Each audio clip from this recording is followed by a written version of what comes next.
Living just enough, living just for the city. Hey, what's up, you guys? Welcome back to New Jack City. Today we are talking about Nicki Minaj, Azealia Banks, and Cardi B.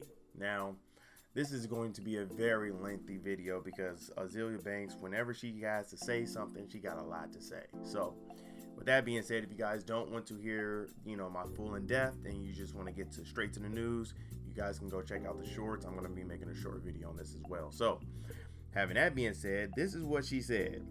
She said, Nicki is so obsessed with Cardi. It's only making me like Cardi more. That's facts. Like I'm perched for C2. Nicki is giving 20 levels of peasy black girl with the burnt perm who is jealous of the Spanish girl that just moved down the block. Anyone who grew up in the hood knows this type of social phenomenon all too well. First off, Cardi is not ugly, and even if she was, her actual energy that she emits is 10 times more light and positive than whatever this bitch is giving off. It's giving me sis needs a Dr. Sebi cleanse. All them mucus forming foods. I can't believe anyone still eats Crisco in 2022. Will really have you pressed. When you see the Dominicans put the random slice of avocado next to everything, that's what it's giving. Nutrients. Ain't you Trini sis? Where are you chick pay doubles? What? Nicki needs a strawberry nutriment I don't know. And an F and nap. She said something else. I don't know what the hell she's talking about. The energy is giving constipation, regret, low self-esteem, hood food, grease, drop top, chicken box. Yo, Azealia is funny, bro. What is that? Like, high key, those white girls stick the F together, okay? They're trying to make sure they stay rich and dominant and make the space prime for their daughters. That's facts. Even if they cannot stand one another in real life, these white girls really protect their space in pop culture hard. That's called being on code. A smart Nicki would have done the Cardi Doja Megan collab, smiled in their faces while Safari worked on her album in the background, then came through and dominated. That's facts. Without showing the world how desperately you've relied on tokenism and sabotaging other female rappers behind the scenes. Like it was an easy plan, but no. We want to feed the baby chicken bones, defend white girls in blackface, and give sex offender puss. Oh, they. Okay. Like I said, whenever she has something to say, she says a lot. But here's my thing. I agree with her and disagree with her. So I agree with her on the part that when it comes to these the white women sisterhood, they stay on code. Even if they don't like each other, they'll still collab, and you'll never hear any like disagreements or like bickering between them until they're like their career is pretty much washed up and done, and then they reflecting back on their old career, and they usually do that just to get some clout. But at the time of their when they're actually working together, they're pretty peaceful. They can work together. It's only black people that can't do that. And when it comes to like Nicki Minaj and Cardi B, that needs to stop. In all honesty, like Nicki, here's my thing. Let me talk to Nicki real quick. Let me rap to you real quick, Nicki.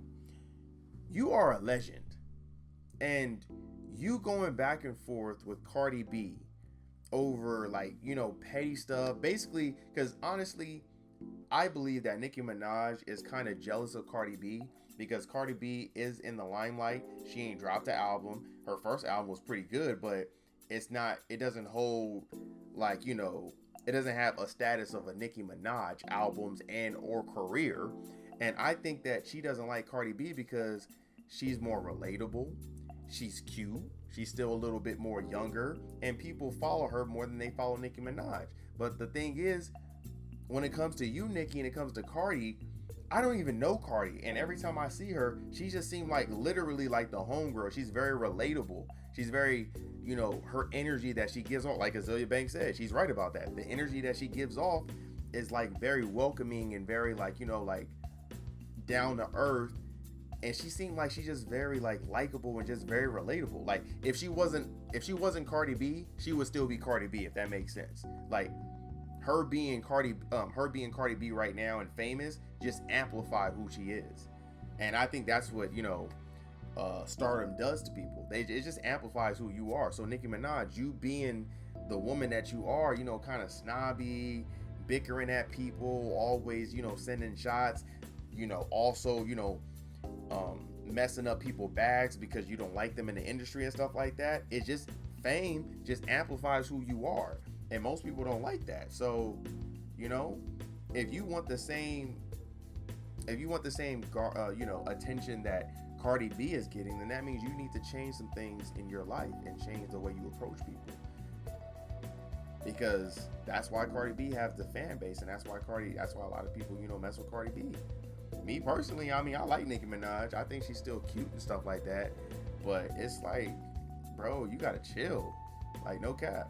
And I honestly think that the age is actually starting to get to Nicki Minaj, because I think Nicki still see herself as young.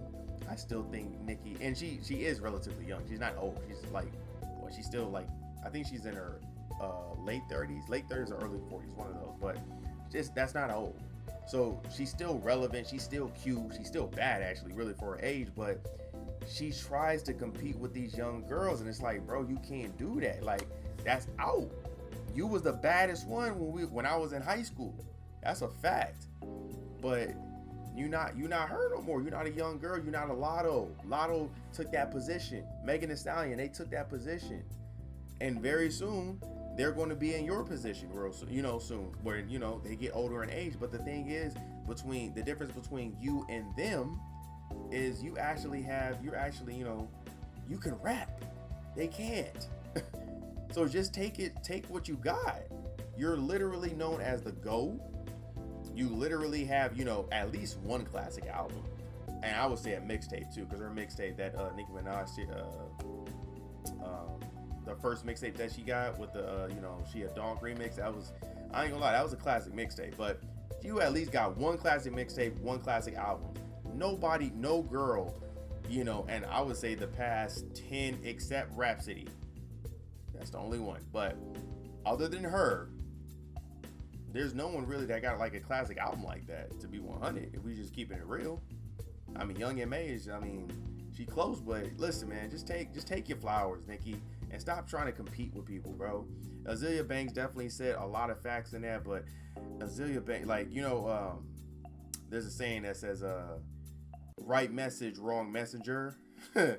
That's Azealia Banks. Like, I love Azealia Banks too. I was listening to her 1991 album. Super hard.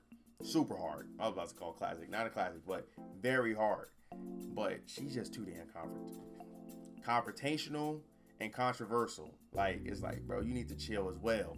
But anyway, how do y'all feel about it? Leave in the comment section. Please give this video a big thumbs up, and please subscribe to the channel, all right? I will see y'all next time. Living just enough. Living just for the city. Living just enough.